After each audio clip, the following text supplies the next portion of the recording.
سامعین باوقار السلام علیکم ورحمۃ اللہ تعالی وبرکاتہ۔ الحمد للہ وکفا وسلام علی عبادہ الذین اصطفیٰ، اما بعد فاعوذ باللہ من الشیطان الرجیم، بسم اللہ الرحمن الرحیم۔ قل لا اسألكم علیہ اجرا الا المودۃ فی القربى، صدق اللہ العظیم وصدق رسولہ النبی الامین الکریم، ونحن على ذلك لمن الشاہدین والشاکرین، والحمد للہ رب العالمین۔ حضرات محترم، آئیے سب سے پہلے ہم اور آپ کچھ عرض و معروف سے قبل آقائے نامدار، مدینے کے تاجدار، دونوں عالم کے مالک مختار، ہم غریبوں کے غم گسار جناب احمد مصطفیٰ محمد مصطفیٰ صلی اللہ تعالی علیہ وسلم کی بارگاہ بے کس و نام جھوم جھوم کر درود پاک کا نذرانہ پیش کریں۔ اللہم صلی علی سیدنا مولانا محمد معدن الجود والکرم وآلہ وبارک وسلم، صلاۃ و سلام علیک یا رسول اللہ صلی اللہ تعالی علیہ وسلم۔ حضرات محترم، جیسا کہ آپ کو معلوم ہے کہ میں کوئی کرسی توڑ مقرر نہیں ہوں کہ آپ کو کوئی لچھے دار تقریر سناؤں۔ میں گناہگار، خطاکار، سیاہکار اس لیے حاضر آیا تاکہ نبی اور آل نبی کے فضائل و مناقب کرنے والوں کی فہرست میں مجھ گناہگار کا بھی نام شمار ہو جائے۔ انشاءاللہ قرآن و حدیث کی روشنی میں اپنی معافی ضمیر کو ادا کرنے کی کوشش کروں گا۔ اللہ تعالی ہماری زبان پر کلمہ حق جاری فرمائے، اور میرا بیان کرنا اور آپ کا سننا اور آپ کا حاضر رہنا سب اپنی بارگاہ میں قبول فرما کر ہم سب کے لیے ذریعہ نجات بنائے۔ حضرات محترم، آئیے ایک بار درود پاک دوبارہ پڑھیں۔ اللہم صلی علی محمد فی الاموال والمتصدق فی الاسرار وعلی قبر فی القبور صلی اللہ تعالی علیہ وسلم۔ ہر ابتدا سے پہلے، ہر انتہا کے بعد، ہر ابتدا سے پہلے ہر انتہا کے بعد ذات نبی بلند ہے ذات خدا کے بعد، اور دنیا میں احترام کے قابل ہیں جتنے لوگ، میں سب کو مانتا ہوں مگر مصطفیٰ کے بعد۔ اور قتل حسین اصل میں مرگ یزید ہے، اسلام زندہ ہوتا ہے ہر کربلا کے بعد۔ اور امام عشق و محبت اعلیٰ حضرت اہل بیت اطہار کی شان میں یوں عرض گزار ہوتے ہیں: تیری نسل پاک میں ہے بچہ بچہ نور کا، تو ہے عین نور تیرا سب گھرانہ نور کا۔ اور کیا بات رضا اس چمنستان کرم کی، زہرا ہے کلی جس میں حسین اور حسن پھول۔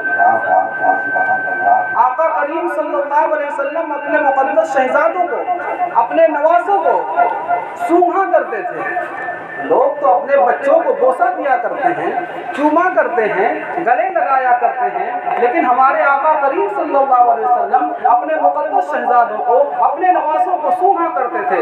لوگوں نے عرض کیا: یا رسول اللہ، لوگ تو اپنے بچوں کو چوما کرتے ہیں، لوگ اپنے بچوں کو بوسہ دیا کرتے ہیں، آپ اپنے نوازوں کو کیوں سونگا کرتے ہیں؟ تو آقا کریم صلی اللہ علیہ وسلم نے ارشاد فرمایا: یہ دونوں میرے دنیا کے دو پھول ہیں، اور ظاہر سی بات ہے پھول سونگے جاتے ہیں نہ کہ چومے جاتے ہیں۔ اسی کی منظر کشی کرتے ہوئے اعلیٰ حضرت فرماتے ہیں: کیا بات رضا اس چمنستان کرم کی، زہرا ہے کلی جس میں حسین اور حسن پھول۔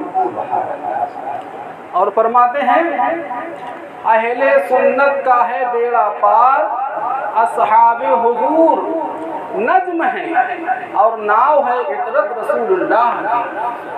اعلیٰ حضرت کوئی بھی بات کہتے ہیں تو ایسے ہوا میں نہیں کر دیتے ہیں، ایک ایک شعر کے اندر کتنے قرآن و حدیث کے مفاہیم جمع کر دیتے ہیں۔ دونوں مصروں میں پہلا مصرع جو فرماتے ہیں: اہل سنت کا ہے بیڑا پار، اصحاب حضور نجم ہے۔